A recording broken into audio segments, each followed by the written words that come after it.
mengikuti bagaimana tuntunan Rasul dalam cara beribadah adalah ibadah ritual. Maka sesuatu yang terkait dengan ritual, maka harus mengikuti beliau sallallahu alaihi wasallam. Yang ini disebut pula sebagai bentuk ibadah khusus. Maka ibadah khusus itu kita tidak boleh beribadah kepada Allah kecuali dengan cara yang sudah diajarkan oleh Rasulullah sallallahu alaihi wasallam. Kalau Rasul tidak mengajarkan, tidak perlu kita lakukan. Maka di antara bentuk rasa cinta kepada Nabi itu adalah dengan cara bersolawat kepada beliau. Tetapi itu hanya satu bagian, karena masih ada bagian-bagian lain yang perlu kita teladani dari beliau, bukan sekedar solawat. Kenapa? Karena kita diminta untuk mentaatinya. Maka di antara bentuk cinta kepada Nabi itu adalah bagaimana kita mentaati Nabi Shallallahu Alaihi Wasallam. Dan ketika kita mentaati Nabi, maka itu berarti kita juga taat kepada Allah. Mayyuti'ir Rasul faqad ata Allah. Barang siapa yang mentaati Rasul, maka sungguh sudah taat kepada Allah Subhanahu wa taala. Jadi kalau kita ingin taat kepada Allah, maka salah satu jalannya adalah taat kepada Rasul. Karena tidak mungkin kita akan mencapai ketaatan kepada Allah tanpa melalui Rasulullah sallallahu alaihi wasallam. Beliaulah yang mengajarkan kita salat. Beliau yang mengajarkan kita untuk mentauhidkan Allah. Beliau yang mengajarkan kita untuk menjalin hubungan baik terhadap sesama manusia. Demikian pula rukun iman, rukun Islam, semua yang mengajarkan adalah beliau sallallahu alaihi wasallam. Maka Allah berfirman, "Mayyuti'ir Rasul faqad ata Allah." Barang siapa yang mentaati Rasul, maka sungguh sudah taat kepada Allah Subhanahu wa taala. Maka di antara bentuk cinta kita kepada Rasul bisa kita wujudkan dengan ketaatan kepada beliau sallallahu alaihi wasallam. Di antara bentuk ketaatan ini adalah menjalankan kewajiban-kewajiban yang sudah diwajibkan oleh Allah dan Rasulnya. Kemudian yang lain sebagai wujud cinta kita kepada Rasul sallallahu alaihi wasallam, maka kita bukan sebatas mentaatinya, tapi juga menjauhi segala yang dilarang oleh Rasul kita sallallahu alaihi wasallam. Jangan sampai kita mengatasnamakan cinta Rasul tapi kita melanggar ajaran Rasulullah sallallahu alaihi wasallam. Lisannya mengucapkan sholawat, cinta kepada Rasul, tapi ternyata yang dilakukan adalah melanggar aturan Rasulullah misalnya.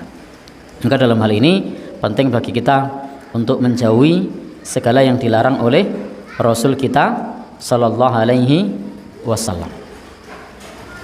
Kemudian apa lagi yang bisa kita lakukan? Hendaknya kita beribadah hanya dengan cara yang diajarkan oleh Rasul kita. Ibadah yang kita maksud adalah ibadah ritual. Adapun ibadah yang konteksnya adalah ibadah umum, maka di situ segala sesuatu ketika kita niatkan lillah, maka nilainya ibadah.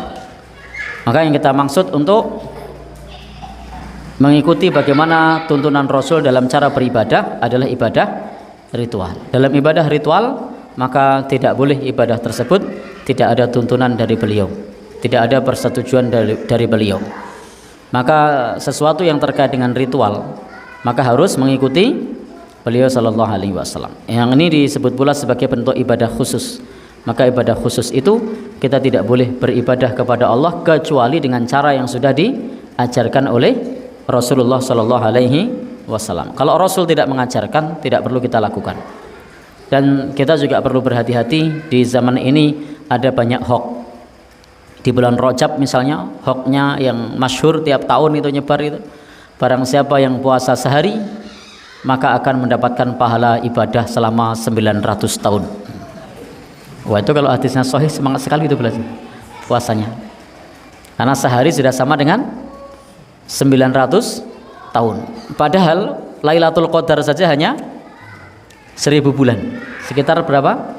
80 tahun. Itu pun waktunya kita harus nyari itu. Ini posisinya di mana ini? Dan bisa jadi Ramadan berlalu kita tidak mendapatkan Lailatul Qadar. Tapi kalau yang hadis palsu yang terkait Rajab ini kan menggiurkan sekali. Barang siapa puasa sehari maka dapat pahala 900 tahun. Waktunya sudah pasti itu di bulan Rajab. Hadisnya loh, palsu padahal. Andai itu sahih, enak sekali. Nggak usah nyari-nyari, tinggal puasa aja selama bulan Rajab itu sudah ngawu-awu. Ngalahin Nabi Nuh. Karena Nabi Nuh umurnya hanya 950 tahun. Puasa 2 hari kelar Nabi Nuh. Baik. Ngalahkan Nabi Adam. Nabi Adam usianya 930 tahun. Ada yang menyebut 933. Berarti kita puasa 2 hari udah kelar itu Nabi Adam. Lewat. Tapi ini tidak sahih. Maka kita kerjakan yang dituntunkan oleh Rasul kita sallallahu alaihi wasallam. Kalau tidak dituntunkan, tidak usah dikerjakan. Tidak usah cari amalan-amalan yang aneh-aneh yang tidak dituntunkan. Islam ini mudah.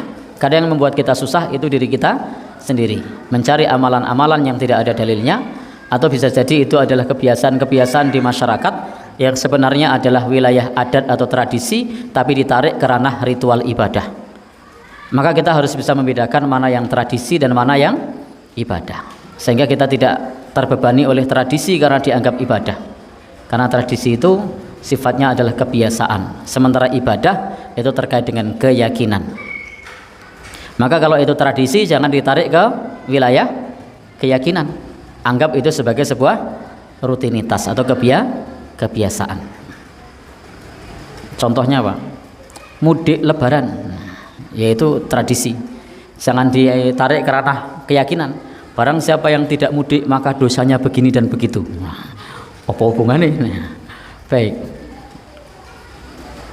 Kita lanjutkan. Di antara bentuk wujud cinta kita kepada Rasul sallallahu alaihi wasallam itu adalah berusaha untuk menghidupkan sunnahnya. Jadi tadi memperbanyak sholawat, mentaati perintahnya, menjauhi larangannya, kemudian beribadah dengan caranya, kemudian percaya dengan apa yang beliau sampaikan. Dan kita berusaha untuk menghidupkan sunnah-sunnah Nabi Sallallahu Alaihi Wasallam. Jangan sampai kita ini menginginkan untuk menjadi ahlu sunnah tapi tidak suka dengan sunnah. Maka kalau itu sunnah dari Nabi, ya sudah, kita amalkan. Maka andai kita belum bisa mengamalkan sunnah, tidak perlu mencela orang yang belum mampu mengamalkan sunnah. Andai kita belum mampu mengamalkan sunnah, tidak usah mencela orang yang mengamalkan sunnah. Demikian pula orang yang mengamalkan sunnah tidak perlu mencela orang yang belum mengamalkan sunnah. Tetapi ini adalah bagian dari fastabiqul khairat, berlomba-lomba dalam kebaikan.